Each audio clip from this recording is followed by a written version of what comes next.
Fala galera, estamos chegando para mais um vídeo aqui no canal e o tema do vídeo, seleção brasileira que acabou de vencer Guiné. Nesse confronto que aconteceu pela primeira vez e o Brasil conseguiu uma vitória muito tranquila por 4-1 para cima da seleção africana. Vou falar sobre o jogo, sobre as escolhas do Ramon, sobre o que está se projetando aí pela frente para a seleção brasileira. Deixe seu like, se inscreva no canal, habilite a notificação e vamos nessa. Porque era, obviamente, esperada a vitória do Brasil e era esperada a vitória do Brasil com relativa tranquilidade. Como aconteceu?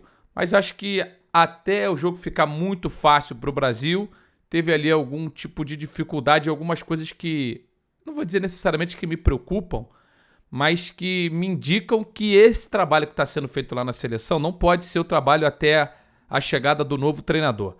Bom, começando então aqui pelo que foi a escalação do Brasil: Ederson, Danilo, Militão, Marquinhos e Ayrton Lucas, Casemiro, Joelton, Paquetá, Vinícius Júnior, Rodrigo e Richarlison. Então uma escalação de jogadores basicamente que estiveram na Copa do Mundo, né? Nessa escalação titular aqui, só o Ayrton Lucas e o Joelton não estiveram na Copa do Mundo do Catar. Não é nenhuma novidade que aquela seleção que disputou a Copa do Mundo teria oportunidades, ou aqueles jogadores teriam oportunidade logo no começo do novo trabalho. Até porque não tem tantas outras possibilidades assim. Quando o Tite fez a convocação para a Copa do Mundo, para a Copa de 22, a gente não ficou aqui falando, faltou esse cara, faltou aquele cara. A realidade é que a oferta não é tão grande assim, mas, e quando eu falo tão grande em termos numéricos, porque em qualidade é uma convocação de qualidade, de caras que são bons, que podem fazer da seleção brasileira um belo time. Mas esse confronto contra a Guiné, não é que me preocupou, mas me mostrou que o Ramon, e eu já sabia, mas que o Ramon não é um cara pronto hoje para estar nem nessa oportunidade de treinar a seleção brasileira por alguns jogos. Porque o Brasil, quando você olhava no primeiro tempo, em alguns momentos a seleção de Guiné tinha mais controle da posse, tinha mais, não vou falar qualidade com a bola nos pés, porque o Brasil sempre teve mais qualidade, mas era um time mais bem organizado do que o Brasil. A bola não parava no meio de campo da seleção brasileira. Então Casemiro e Joelton não faziam a retenção da posse, o Paquetá também não. O Brasil pegava e atacava, pegava e atacava, pegava e atacava. Então ficou um jogo de muita transição e pouco controle para a seleção brasileira, que não é necessariamente um problema para o Brasil, mas eu acho que a gente acaba sempre esperando um pouquinho mais da seleção brasileira, de controlar a bola, de mandar no jogo. Qualidade esse time tem para segurar um pouquinho mais. E o Brasil, no primeiro tempo, se a gente for olhar só a distribuição da posse de bola, ficou 58% da posse. Mas não é a posse pela posse. É o controle com várias trocas de passe e depois você agredir. Você não precisa ficar trocando velocidade com o Guiné, pô. Você não precisa deixar a Guiné ter a bola também por tanto tempo quanto ficou em alguns momentos no primeiro tempo. Então, não foi uma atuação. Também acho que a gente tem que colocar em perspectiva o valor do jogo. O jogo tinha um valor muito baixo, né, para a seleção brasileira. Tinha mais por todo o simbolismo da luta contra o racismo, de um jogo absolutamente necessário, mas na Espanha também, enfim, beleza, se é lá que estão acontecendo os casos repetidos de racismo com o Vinícius Júnior, poderia ser lá também que o Brasil gostaria de dar um recado para o futebol mundial, mas um apelo de público baixíssimo, estádio vazio. Seleção brasileira perdeu mais uma oportunidade de se conectar com o torcedor por aqui, jogando mais um jogo na Europa, um jogo que nem os europeus tinham interesse de ver e talvez nem todos os brasileiros que moram na Europa tinham esse interesse. Porque a gente viu um público muito pequeno no estádio do Espanhol e ainda tem essa situação, por exemplo, nomes como Ederson. O cara acabou de ser campeão da Liga dos Campeões da Europa. Esse jogo tem uma importância muito pequena para ele, para o Paquetá ou para alguns jogadores que têm mais sequência na seleção brasileira. Mas olhando especificamente esse recado, o simbolismo desse jogo, acho que era importante. Importante também, não sei se a gente vai ter aqui imagens do Joelton, passando aqui algumas fotos, né? O Joelton aqui tem, né, nessa imagem da comemoração, tem o gol do Joelton. Vamos ver se eu consigo voltar aqui para a página principal da CBF no Instagram. Tem aqui nessa foto do Joelton, legal porque é um jogador que talvez já merecesse oportunidade na seleção brasileira antes. É um cara que ele não oferece tanto controle no meio, como eu falei até, colocando em cima dele, do próprio Casemiro, essa retenção da posse de bola, mas ele tem muita força física, ele vai e volta com muita tranquilidade E é um cara que sabe fazer gols. Começou como centroavante a carreira dele. E é um cara que mereceu oportunidade. Eu acho, por exemplo, que o Bruno Guimarães joga mais. Eu prefiro o meio de campo com o Casemiro e Bruno Guimarães. Mas se tratando de um jogo como esse, nenhum problema, zero problema dele ter começado como titular. E que bom que ele entrou e fez um gol e que, enfim, teve uma boa performance com a camisa da seleção brasileira. Jogo muito fácil contra um adversário que, mesmo sendo muito mais fraco que o Brasil, em alguns momentos se mostrou, pelo menos para mim, um time muito mais bem treinado do que a seleção brasileira. E eu acho que a grande pauta da seleção é quem será o técnico, né, do Brasil pela frente. Quem vai ser? Enquanto o Dinaldo tá aí, o presidente da CBF tem que tomar uma decisão. A Globo, na transmissão, o Luiz Roberto informou que, por uma fonte muito próxima de dentro da CBF, existe uma crença gigante de que o Ancelotti vai ser o treinador da seleção brasileira. E que basta definir aí quando que será o técnico do Brasil. A gente debateu muito isso ao longo da semana e eu não acho que... O Ancelotti é um grande treinador? Obviamente é um grande técnico. É um cara que pode pegar a seleção brasileira e fazer da seleção brasileira um super time e arrumar rápido. Porque ele também não é um cara revolucionário, né? Não é que as ideias do Ancelotti sejam ideias novas e que vão requerer um tempo de adaptação dos jogadores. Não. Um estilo de futebol que já é praticado por todo mundo e muito conhecido por todos. Então não há... Tanto é que ele chega no Real Madrid rapidamente é campeão. E como ele vem sendo, como foi campeão em todos os lugares onde passou. É a marca dele, é um cara vencedor. E que não tem um jogo tão diferente assim. Não é, por exemplo, um jogo como é o do Guardiola, ou até o mesmo do Klopp, que é um pouquinho mais elaborado, entre outros treinadores. É um jogo muito efetivo, um grande treinador. Aí vocês me perguntam, pô, você esperaria até quando para ter o Carlo Ancelotti como técnico? Eu confesso que é uma pergunta difícil de ser respondida. Você vai ter...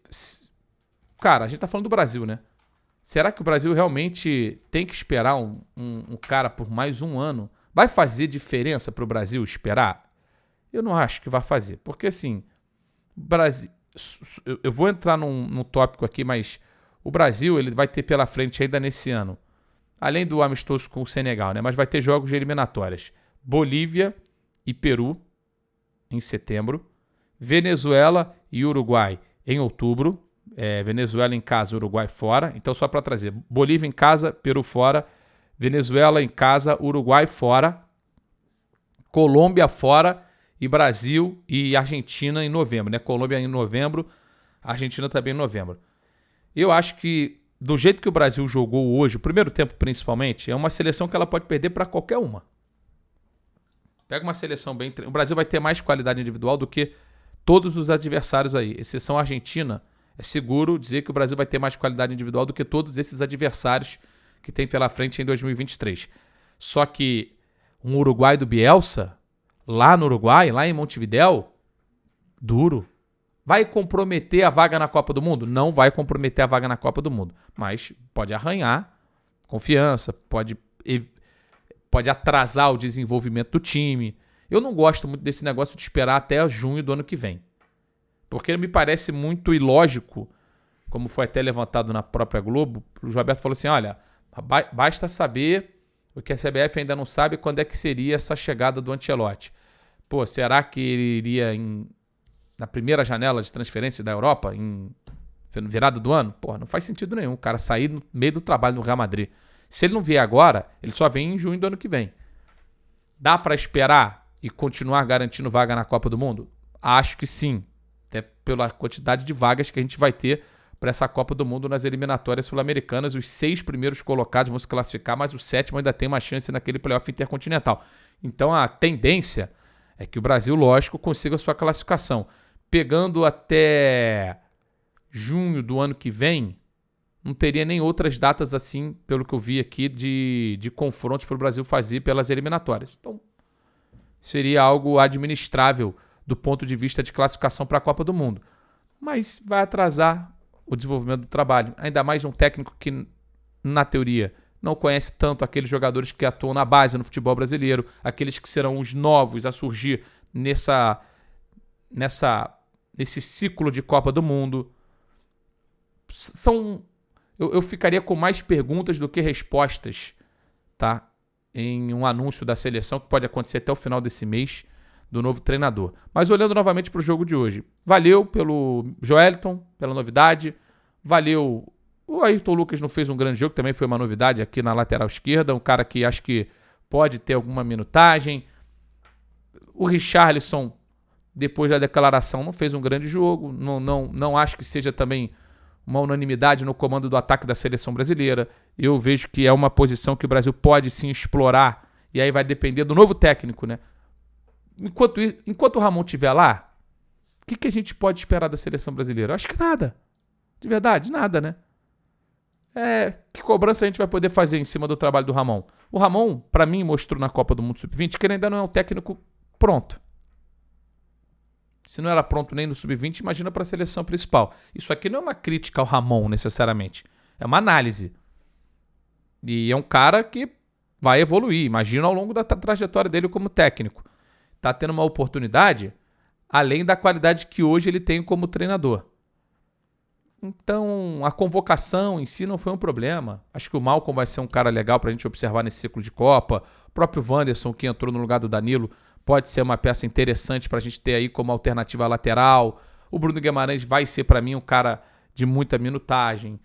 Enfim, o problema em si foi, pelo menos pra mim, ter olhado em alguns momentos e ver que a seleção de Guiné controlava mais, ou era mais bem treinada dentro do propósito dela do que a seleção brasileira.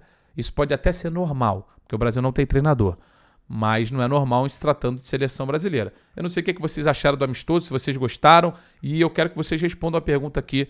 Se vocês ficaram até o final no vídeo, eu quero que vocês respondam aqui no chat, nos comentários. Você esperaria o Ancelotti? E se esperaria até quando?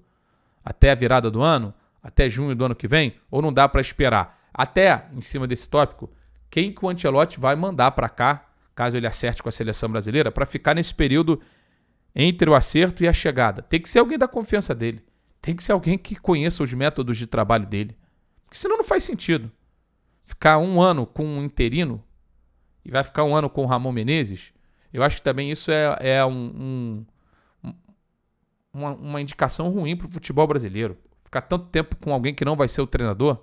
E aí, supondo que o Ramon vença todos os jogos, dando 4-5-0, o Brasil esteja voando, ele não vai ficar na seleção brasileira? Eu acho que é meio bagunçado. Tá bagunçado. Como eu achei o Brasil bagunçado. Tá, eu achei o Brasil bagunçado. Não foi uma super bagunça, mas eu achei o Brasil pouco controle, pouco, assim, domínio do jogo. Pra mim era pra não deixar o adversário jogar.